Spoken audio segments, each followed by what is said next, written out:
তো এপিসোডের শুরুতেই আমরা দেখি যে কাকিরু ঠিকভাবে ঘুমোতে পারে না।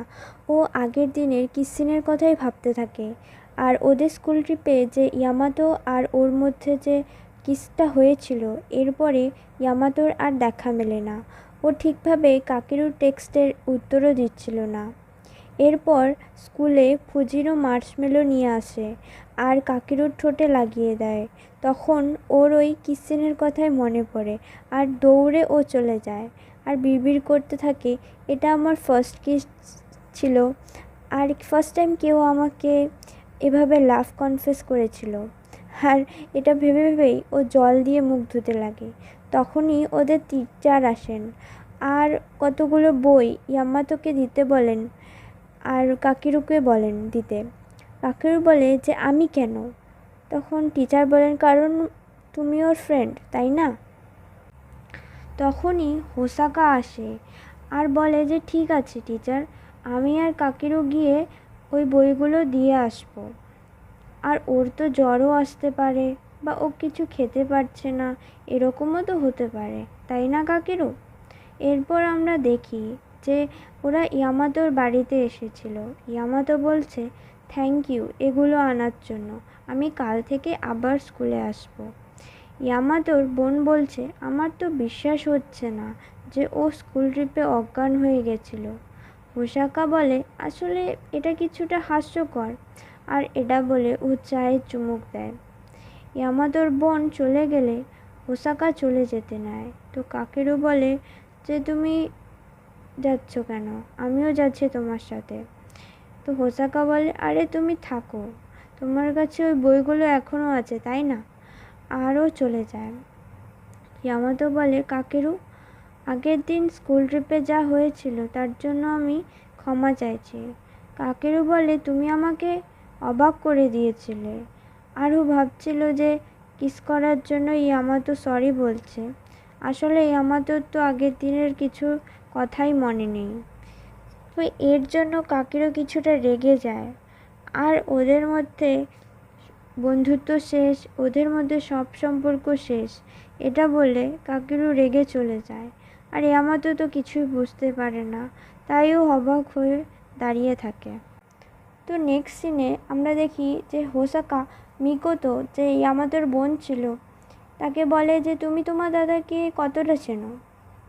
তোমার জানতে ইচ্ছে করছে না যে স্কুল ট্রিপে তোমার দাদা আর কাকিরুর মধ্যে কি হয়েছিল? মিকোতো বলে তুমি আমাদের কাছে কে? তো হোসাকা বলে যে একজন বন্ধু, তাই তো মনে করি। তুমি জানো?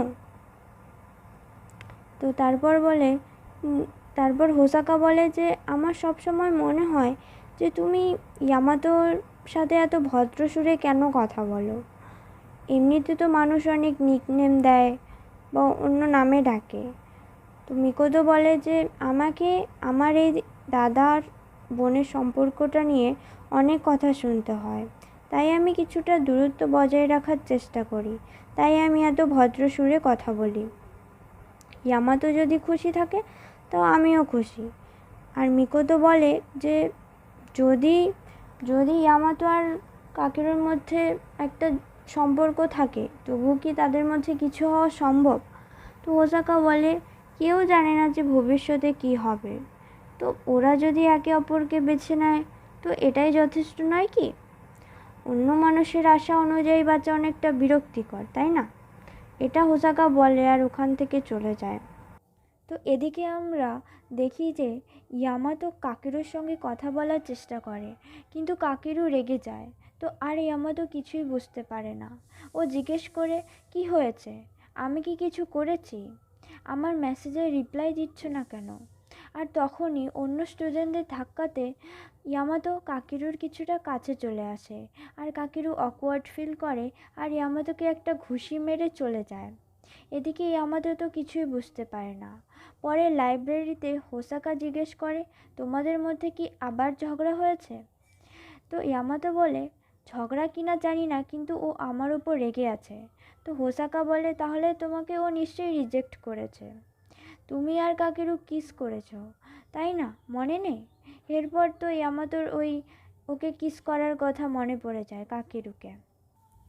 নেক্সট সিনে আমরা দেখি যে মিকোতো আর কাকিরু কথা বলছে। সেখানে মিকোতো কাকিরুকে জিজ্ঞেস করে যে তুমি এত আপসেট কেন? ইয়ামাতো কি তোমাকে লাভ কনফেস করেছে? আর তুমি কি তাকে কোনো উত্তর দিয়েছো? কাকিরু বলে যে আমি তো কিছুই বুঝতে পারছি না, আদৌ ও সত্যি ওটা চাই কি না। মিকোতো বলে যে তুমি চিন্তা করো না, ও তোমাকে সত্যিই পছন্দ করে। আর কাকিরু ওখান থেকে চলে যেতে নেয়। তখন মিকোতো বলে যে কোনো জিনিসকে তার নিজের জায়গায় রেখে দেওয়াটা অনেকটা সহজ, তাই না? ইয়ামাতোও তাই বলেছিল। এটা যদিও সত্যি নয়, আমি খুশি যে ইয়ামাতো তার ফিলিংসগুলোকে তোমাকে বলতে পেরেছে। আমি যতটা জানি তোমাকে আপসেট করবে না বলেই ও ওর ফিলিংসগুলোকে দাবিয়ে রেখেছিল। তুমি কেমনটা ওকে নিয়ে ফিল করো তা তোমার বলা উচিত। তার ফল যাই হোক না কেন, এটা তোমাদের ভবিষ্যতে এগিয়ে যেতে সাহায্য করবে। এটা বলে মিকোতো ওখান থেকে চলে যায়। তো ক্লাসের মধ্যে ইয়ামাতো কাকিরোর সাথে কথা বলতে আসে স্কুল ট্রিপে যা ঘটেছিল সেটা নিয়ে। তো ওরা স্কুলের ছাদে চলে যায়। ইয়ামাতো সরি বলে যে তুমি অনেকটা অবাক হয়ে গেছিলে, তাই না? তো কাকিরু বলে অবাক? আমি পুরো চমকে গেছিলাম। তুমি শুধু তোমার লাভ কনফেস করেছো তাই নয়, তুমি আমাকে কিস করেছো। আমি তো ভেবেই পাচ্ছিলাম না কিভাবে তোমার মুখোমুখি হব। আর তোমার কিছুই মনে নেই? ইয়ামাতো আবার সরি বলে। ইয়ামাতো আসলে নিজেকে কন্ট্রোল করতে পারেনি। ইয়ামাতো বলে যে আমি নিজেকে কন্ট্রোল করতে পারিনি, আমি হঠাৎ করেই তোমাকে কিস করতে চেয়েছিলাম। সরি, আসলে আমি ওটা মিন করিনি।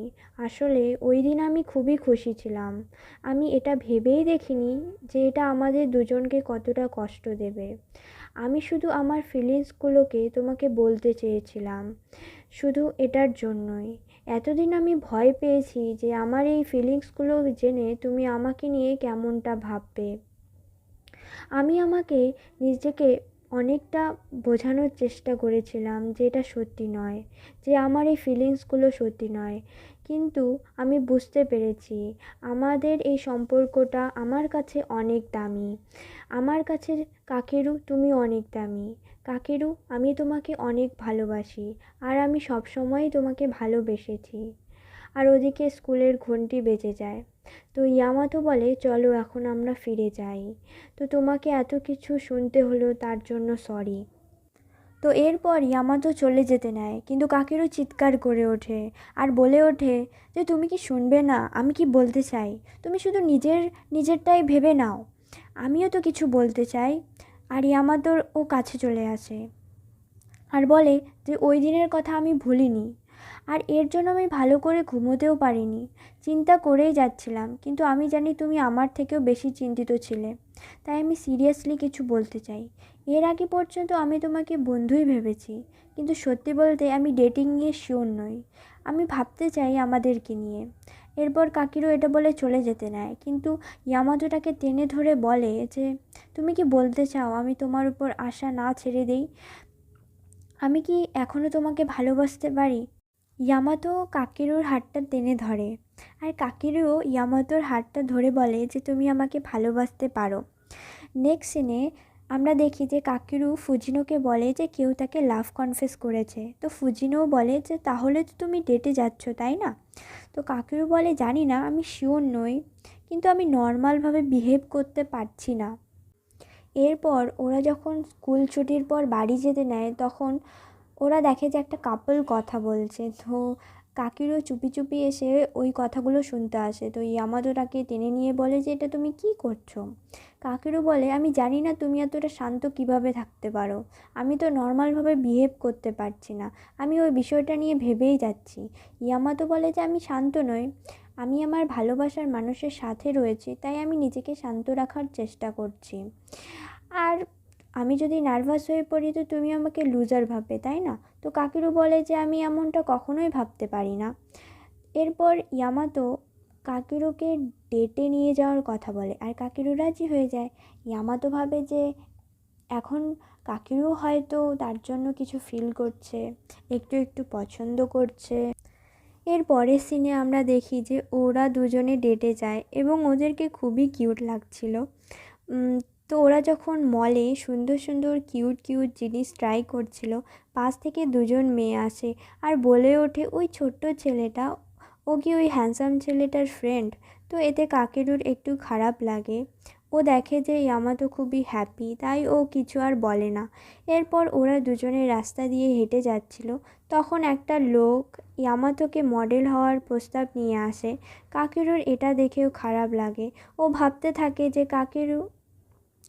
ইয়ামাতো আমাকে নিয়ে কী ভাবে, কেমনটা ভাবে। আমার মধ্যে তো এমন কিছুই নেই যে ও আমাকে নিয়ে গর্ব করতে পারবে। আর ও হোঁচট খেয়ে পড়ে যায়, আর ওর কাছে যে কফি ছিল ওটাও পড়ে যায়, ওর জামাতে লেগে যায়।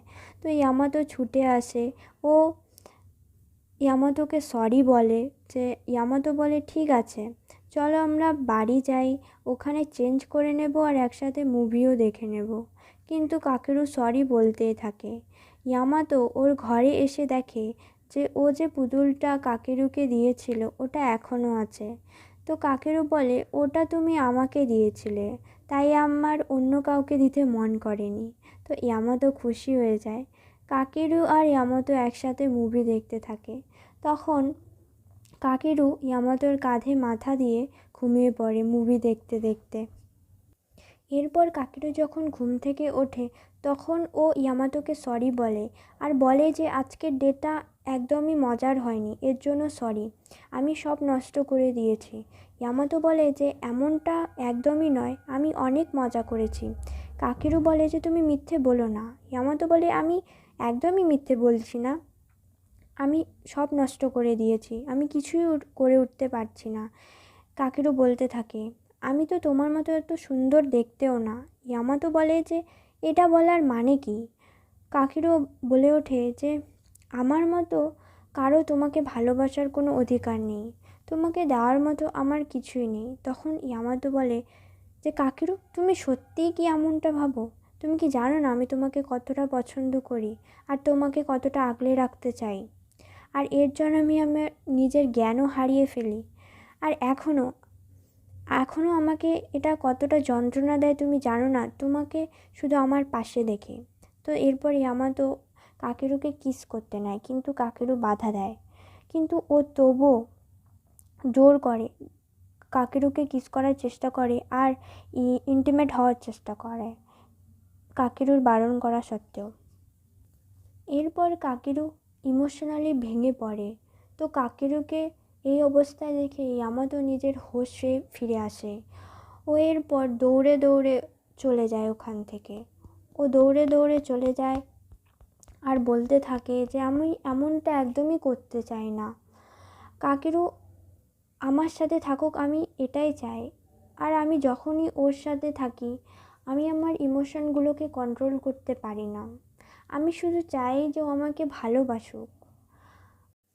আর এই এপিসোডটি এখানেই এন্ড হয়ে যায়। So thank you for listening guys, sorry for the mistakes, কারণ আমি অনেক দিন পর রেকর্ড করছি। সো যদি তোমাদের ভালো লেগে থাকে তো একটা লাইক করে দিও অ্যান্ড সাবস্ক্রাইবও করে দিও। Hope you enjoy this video. Thank you. শুভ নববর্ষ সবাইকে, নতুন বছরের অনেক অনেক শুভেচ্ছা আমার তরফ থেকে। আর আশা করি নতুন বছরের সূচনার সাথে তোমাদের সম্পর্কগুলো আরও রঙিন হয়ে উঠুক। শুভ নববর্ষ, সবাই খুশি থাকো অনেক।